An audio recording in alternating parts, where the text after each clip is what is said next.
नमस्कार, स्वागत है आप सभी का टारगेटपुर में।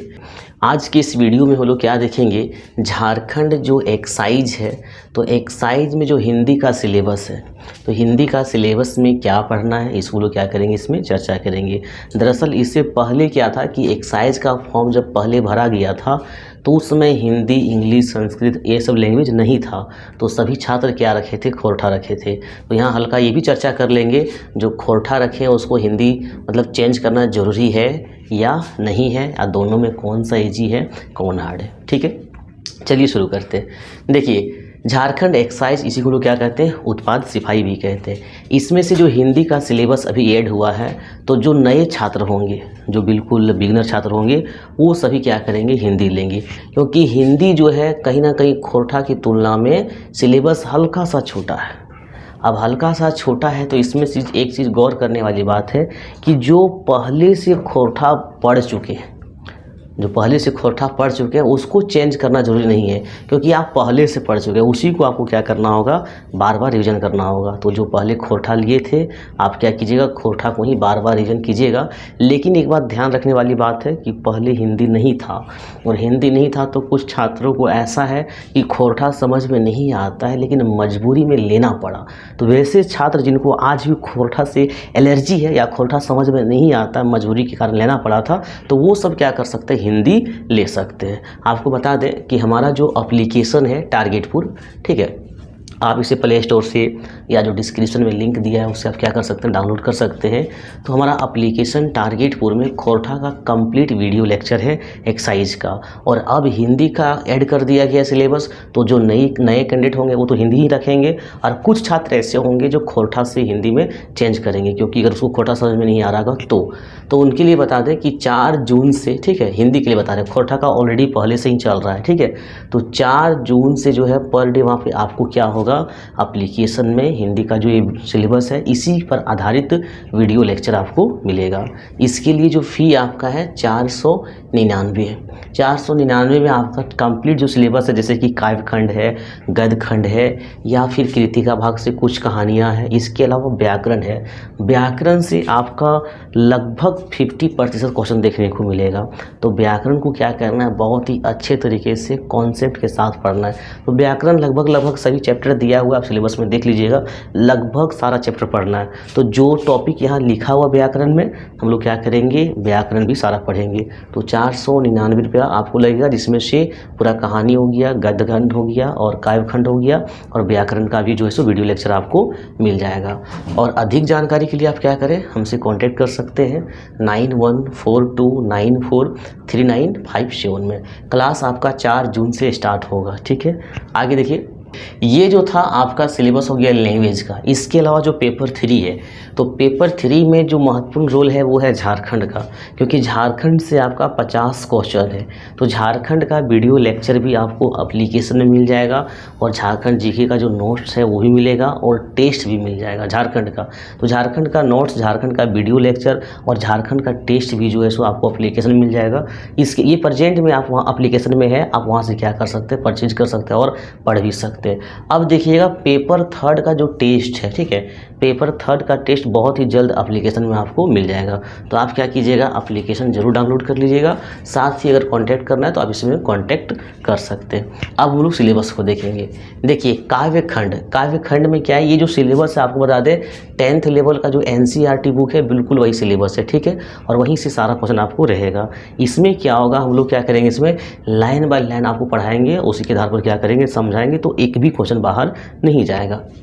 देखिएगा, पहला है काव्यखंड में उधो तुम हो अति बड़े भागी, जो कि सूरदास के द्वारा लिखा गया है, ठीक है।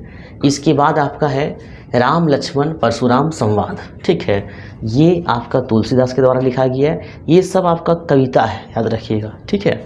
इसके बाद है डार द्रुम पल्ली नुपुर, ये जो है सो देव के द्वारा लिखा गया है।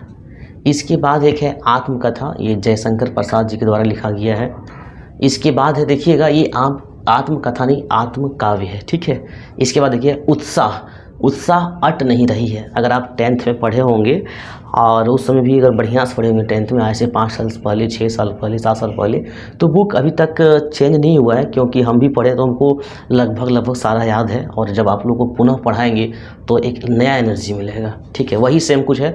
फसल या दंतरुन मुस्कान, जो कि नागार्जुन के द्वारा लिखा गया है। छाया मत छूना, मन होगा दुख दूना, अभी भी याद है, हम लोग 10th में पढ़े थे, सारा 10th का है। तो ये जो है सो गिरजा कुमार माथुर के द्वारा लिखा गया है। इसके बाद है कन्यादान, जो कि ऋतुराज के द्वारा लिखा गया है। और एक है संगतकार, जो कि मंगलेश डबराल के द्वारा लिखा गया है। तो 9 कविता पढ़ना है, ठीक है। इसी 9 कविता से आपको वहाँ क्वेश्चन देखने को मिलेगा। कविता के अलावा जो ये लेखक है, कवि जो है, इनका जीवनी से संबंधित कुछ क्वेश्चन आएगा, उसका जन्म मरण, कुछ उपलब्धि, कुछ एक्स्ट्रा बुक्स जो बहुत प्रचलित हैं, वो सभी देखने को क्वेश्चन मिलेगा। इसके बाद हम लोग देखते हैं गदखंड। गदखंड में आपका आ जाता है कहानी, जिसमें से नेताजी का चश्मा, 10वां पढ़ेंगे तो याद होगा थोड़ा बहुत आपको। तो नेताजी का चश्मा जो है स्वयं प्रकाश के द्वारा लिखा गया है।